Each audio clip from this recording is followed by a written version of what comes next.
well, you didn't take the jab, so you don't get help. I believe that's wrong. That's against everything that Canada stands for. Well, I think it's them kind of contradicting themselves in a way because, like, you are inflicting the right to health care to protect the right to health care. A lot of people are scared from these vaccinations, and so they should be, because you just don't introduce a drug like overnight. Like, what's the 10-year long effect on it? What's the 100-year effect? They don't know, but what would you have done? If it's life-threatening, she deserves the transplant, whether she refuse the COVID shots or not. Angelica Toy for Rebel News in Calgary. Alberta's Health Minister, Jason Coping, is adopting the ruling from Alberta's Court of Appeal to deny a woman an organ transplant because she chose not to take her COVID-19 vaccine. This transplant, doctors told her she would die without. I'm one person. I'm in the fight of my life, for my life, and no politician like the government can tell me what to do with my life. I don't tell them what to do with their life. So don't tell me what to do with mine. When COVID-19 first hit, I remember our health officials were like a broken record, reinforcing that we need to save lives. The vast majority of Canadians have stepped up, have been there to get themselves vaccinated, to protect their loved ones, to protect frontline health workers. How we can continue to move forward, how we can continue to convince people to get those vaccines that are going to protect us all. Because yes, Betty's right. We have to protect our elders, our seniors. But you know who else can't get vaccinated yet? Betty can't, because she's only 9. But they refuse to point out that to them, saving lives means discriminating against those who chose not to take this never-before mRNA injection. For unvaccinated people who are 12 and older, they will not be permitted to attend any private indoor social gatherings. For eligible adults who are not fully immunized, indoor private social gatherings are not permitted. If you're planning to gather with anyone outside your household, you're legally required to follow the private social gathering restrictions that are in place. We know that the single greatest source of transmission is indoor socializing, typically at home, and particularly amongst the unvaccinated. Well, we are prohibiting indoor socializing amongst unvaccinated people. I decided to take this story to Calgarians to see how they feel about this court ruling and decision by AHS. It's beginning to look a lot like Christmas. Toys in every store. But the pretty sight you'll see is the holly that will be on your own front door. Yes, it's Christmas once more. Woo! Merry Christmas! Merry Christmas! Merry Christmas, Rebel News. Love you guys. God bless you. Take care. God bless. Take care. Beautiful. Take care, man. An unvaccinated woman is being denied an organ transplant because she chose not to take the COVID-19 injection. What are your thoughts surrounding this? I don't believe that's appropriate. The thing is, for me, I took the vaccination because I'm an older person with a pre-existing condition. But the thing is, I don't think that's something that should happen. And the reason is because I don't see a lot of unvaccinated people who are passing away.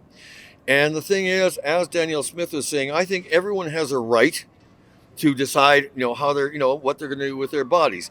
And now there might be some information that I'm not aware of here, but I honestly think just saying, well, you didn't take the jab, so you don't get help. I believe that's wrong.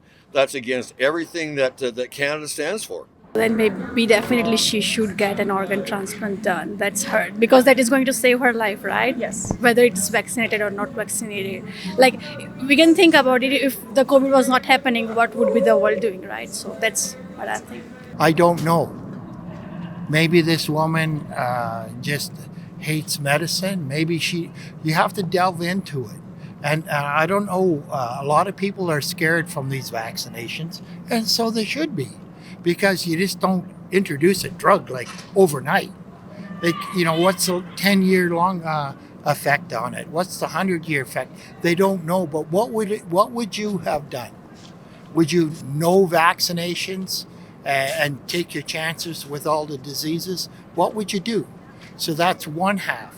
The other half is like I don't want anything put in my arm. That's outside my body.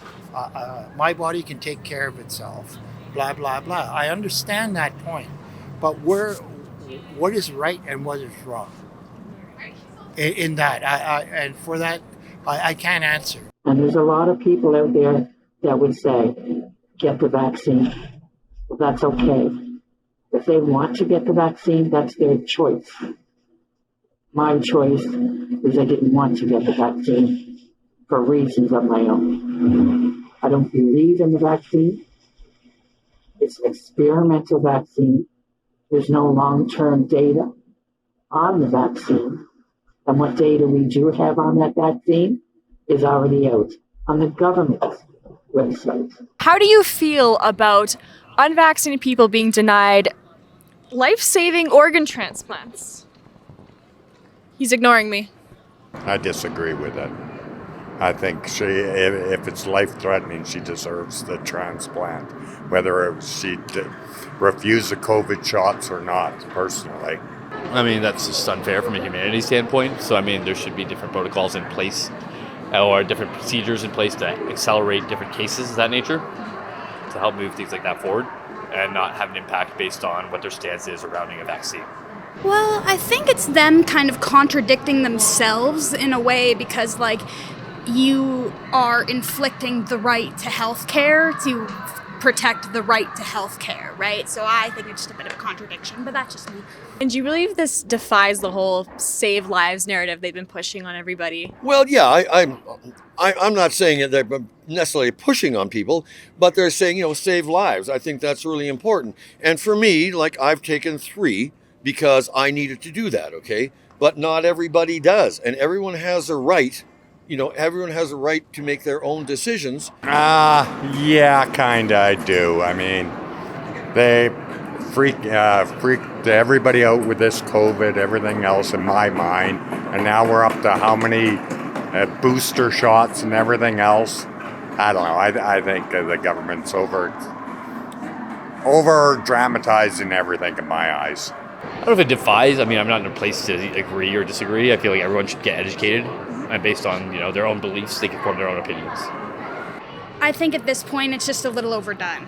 While Alberta Health Services is sentencing those who are in need of organ transplants to death, our Prime Minister is pushing medically assisted suicide on those who are suffering from depression. Alberta's new Premier, Danielle Smith, is amending the Human Rights Act to make sure that those who chose not to get vaccinated aren't being medically discriminated against. The announcement follows Smith's early announcement in her leadership, claiming that those who are unvaccinated is the most discriminated group that she has seen in her lifetime. The community that faced the most restrictions on their freedoms in the last year were those who made a choice not to be vaccinated. I don't think I've ever experienced a situation in my lifetime where a person was fired from their job or not allowed to watch their kids play hockey or not allowed to go visit a loved one in long-term care or hospital or not allowed to go get on a plane to either go across the country to see family or even travel across the border.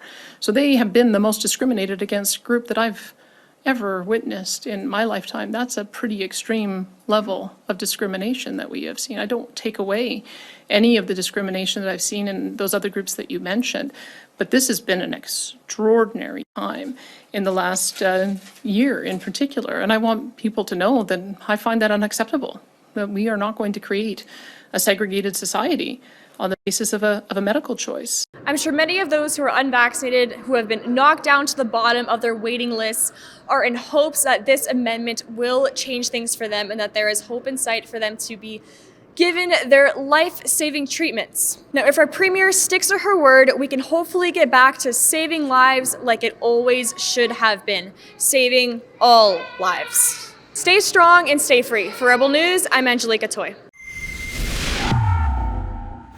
If you would like to help fight back against medical discrimination, please visit organsnotcoercion.com and take action.